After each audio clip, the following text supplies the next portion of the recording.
each team has 5 skaters on the track at one time, so there's 10 skaters total. Each team has a jammer. A jammer will have the star on the helmet. I don't know if you guys have seen that, but they have like a little star.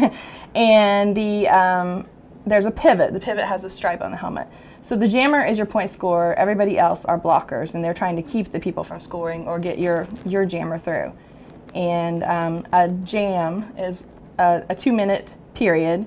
And in that 2-minute period, you have to make an initial pass of the skaters, and then however many skaters you pass each time, you get points for that person. Okay.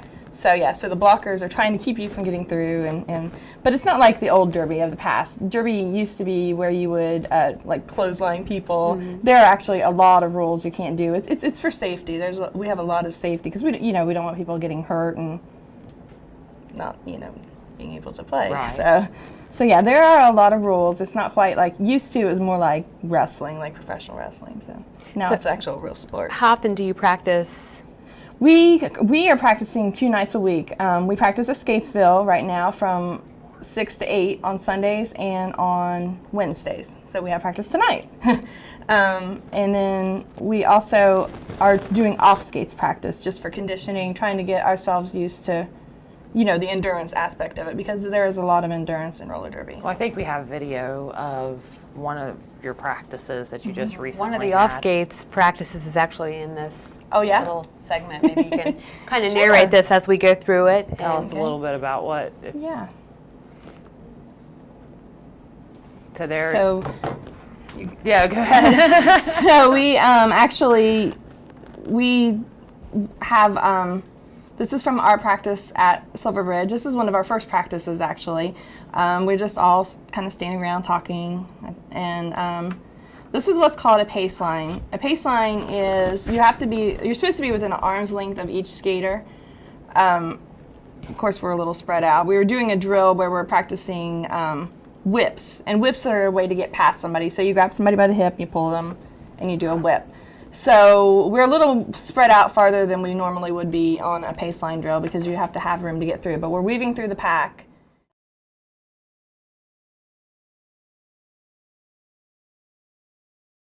There's been lots of research that shows that people are saying, well, I want less fat. But that's one thing producers have done is when you go to the store, you don't see as much fat on the outside of the steak or animal.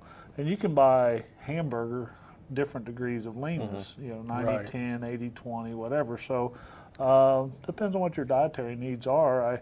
I would say, and I'm speaking somewhat from a fact-based opinion, but also bias, is this country is used to grain-fed beef, and it's a certain flavor. And I think we like that. Now, grass-fed beef is important. It's a growing thing, and so it's perceived to be leaner than grain-fed beef. There's trade-offs. Grain-fed beef, we usually harvest those animals 15 to 18 months of age. That's when they're usually ready for market. Grass-fed beef is a longer-term proposition. They don't gain weight as fast. They're slower growing, minimum of 2 years. So, okay, we have one scenario where we use grain, another scenario where we use grass. And under the grain scenario, they still consume forages.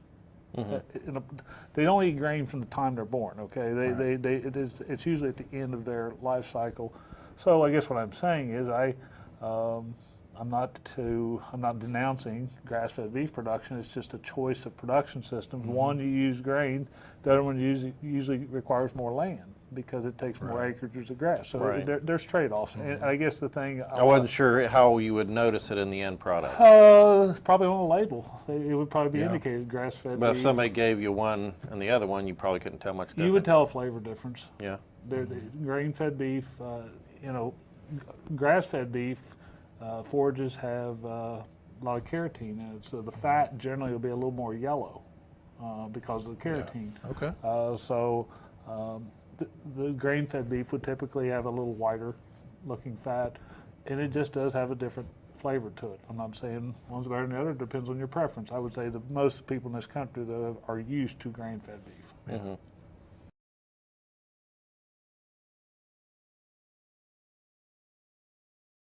We have Angela Stowers here with us. She's the Deputy Director for the Gaia Jackson Meigs Board of Alcohol, Drug Addiction, and Mental Health Services.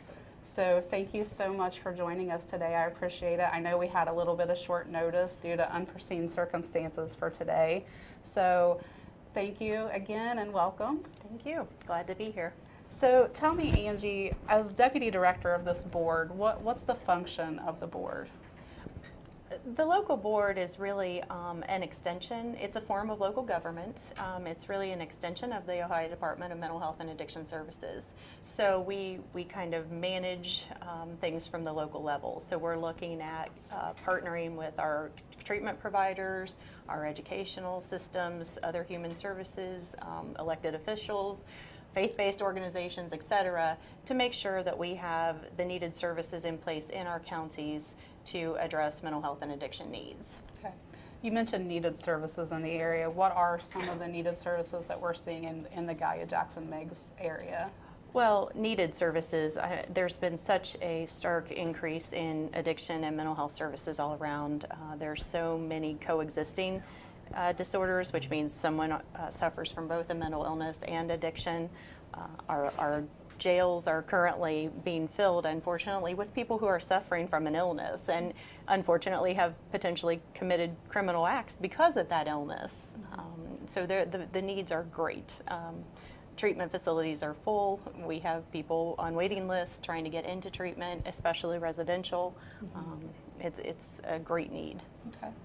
It is, I think we're seeing a lot of, on the mental health side of things, we're seeing a lot of dual diagnosis, which is, as you mentioned, people will have a coexisting condition such as, depression, anxiety, bipolar, whatever, and they start self-medicating. Absolutely. And it goes from there. It snowballs. Before they know it, they're addicted. You can't hold a job when you're dealing with this the majority of the time. We've seen a huge rise in crime, in thefts. This is a very expensive habit for people to maintain. I know I've talked to patients before and they're telling me they're spending a couple $100s a day on heroin. The money's got to come from somewhere for them, unfortunately. Yes. And I think the community as a whole is on the end of, on that end of it, the community is very sick of that.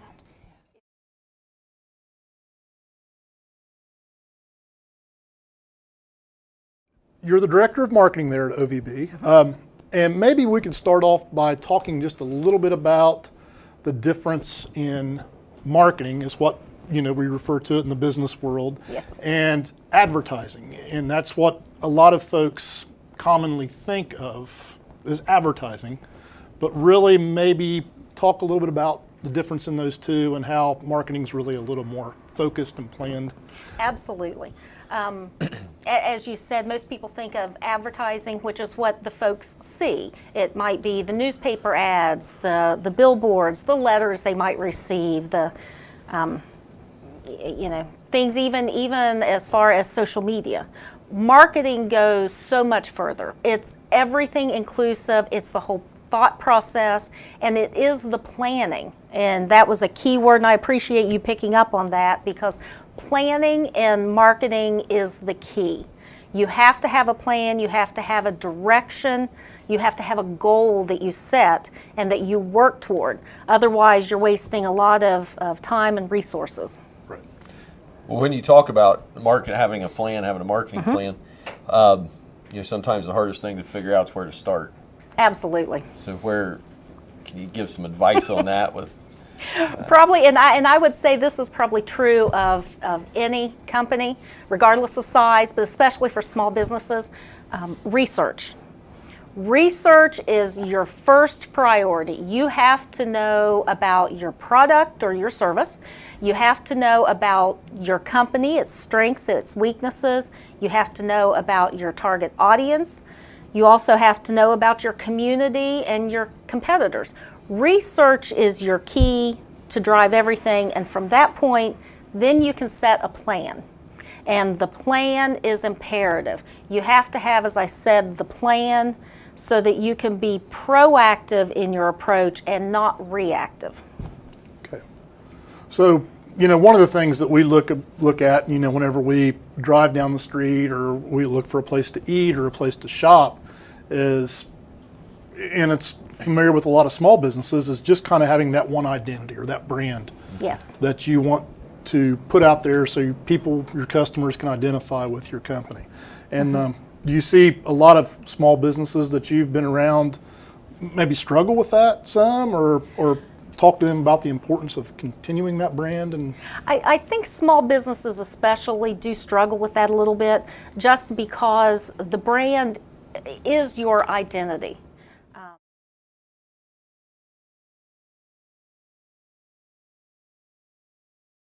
You and I have both been at both 2-year and 4-year institutions. What do you think drives the community college philosophy at this institution in the United States?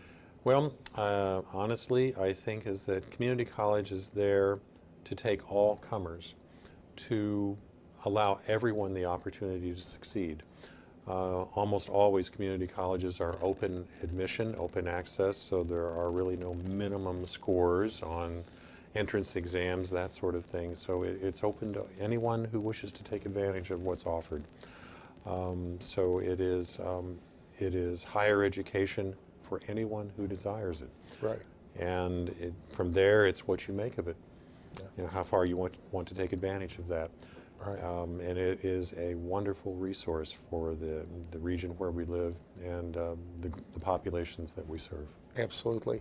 And I would just add to that, we are open admissions, although we do have programs like nursing and most of the health allied professions, which you do have to apply for specifically because we're limited by things like, for example, our nurses can only do clinicals in groups of 9 or fewer. And so that limits the size of the program because we have those accreditation areas. So I just want to make sure I don't get any angry phone calls when somebody who has been turned down from the nursing program says, you know, you guys said on air that it's open admissions. It is, but again, there are some programs that are competitive to get into because of our accreditation guidelines, which try to enforce quality. That's right. Many are open admission. Some are more open than others. Okay. And as I conclude, I will compliment Dr. Klein and his wife. They are homeowners now in Gallia County, and yes, indeed. He bought a beautiful house on a ridge top nearby near Gallia Academy High School, and he was bragging earlier today that he can get, what is it, 9? I can get 9 PBS stations. He can get off 9 air PBS stations. That's above and beyond anything I've ever seen. So that's wonderful. That's just great.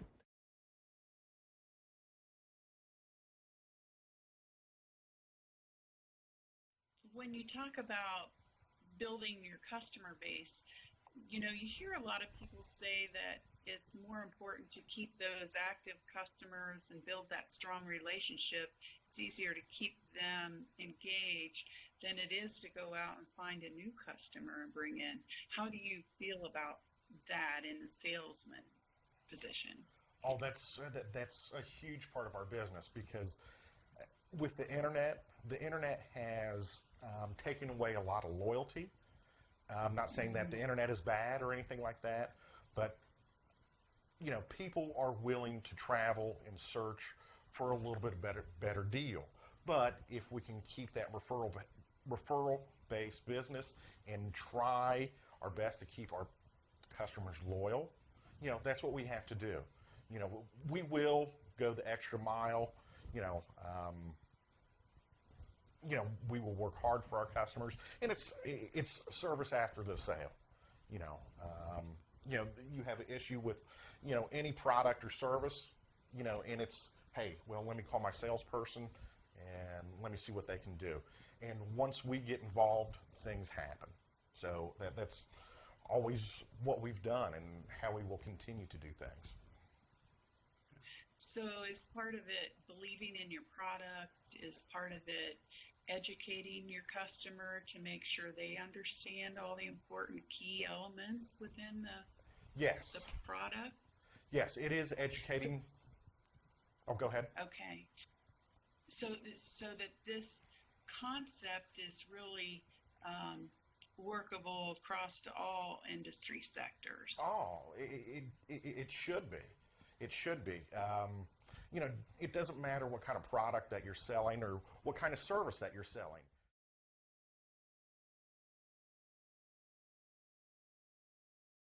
of Taming of the Shrew. Basically, you have a mother with 2 daughters, and the younger daughter is very sweet and desirable and has a few suitors, 3 in the show.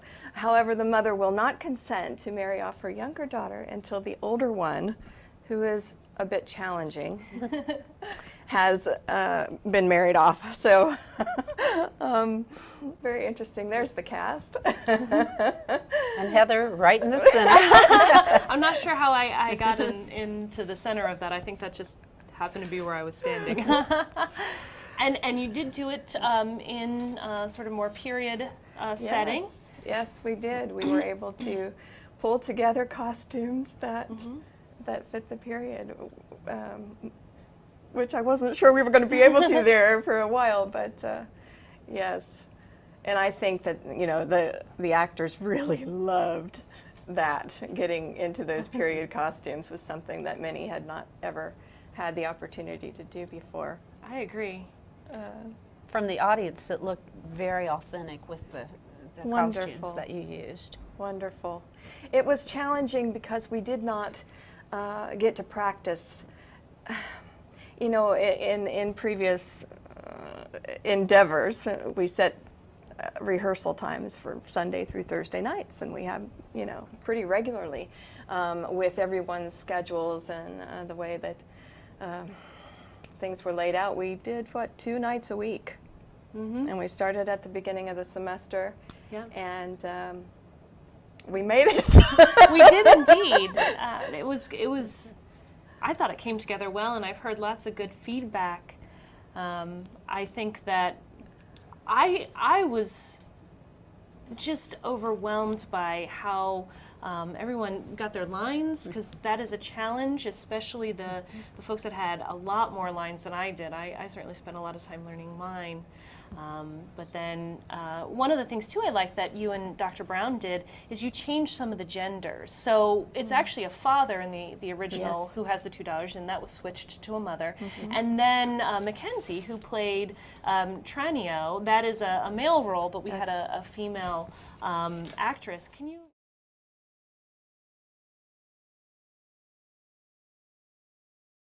Photo entitled Food shows a picture of a typical meal and how it is taken in Ghana. There's, similar to the US, they typically have some carbohydrate, a little bit of meat, and then what's kind of unique to the Ghanaian culture is it usually comes with some type of tomato-based stew or soup. Okay. And so what you see here is I'm attempting to enjoy some banku, which is a product made from cassava and plantain. I tried anything while I was in country, but I quickly found that banku was something I did not enjoy. The texture and kind of the lack of taste was something I didn't prefer. So I normally stuck with rice when it came to my different meals. Very good. Do they grow a lot of rice in Ghana? They don't, and that's one initiative of the government there is to try to raise to grow more rice so they don't have to import as much. They grow a lot of cassava, a lot of plantain. I love taking fried plantain. It was one of my sweet treats that I would take while I was there. And in terms of meat, there are a lot of chickens. Not in the way that we would know them here. There are a lot of families that just have a flock of chickens, and so they use those chickens obviously for eggs, for protein, and then to eat as well. There's also a lot of guinea fowl, which is a similar looking bird to a chicken. Not quite as much meat on that one. That would be taken as well. We also saw some goat, fish, and beef available, but not as much as the chicken that was available. Since it's on the coastline, and there's a lot of waterways, etc., you have been indicating that fish was one of the main kind of foods. Yeah, and unfortunately, they are dealing with some overfishing. There's a really large lake there called Lake Volta, and so the people that live along that lake, their profession and their livelihoods depend on the fishing industry, and so they are dealing with some issues of overfishing, and because of that, the fish have become a lot smaller. And you'll see that in the market as well, that it's hard to find a nice big fish fillet similar to what we would be able to buy in a grocery store here.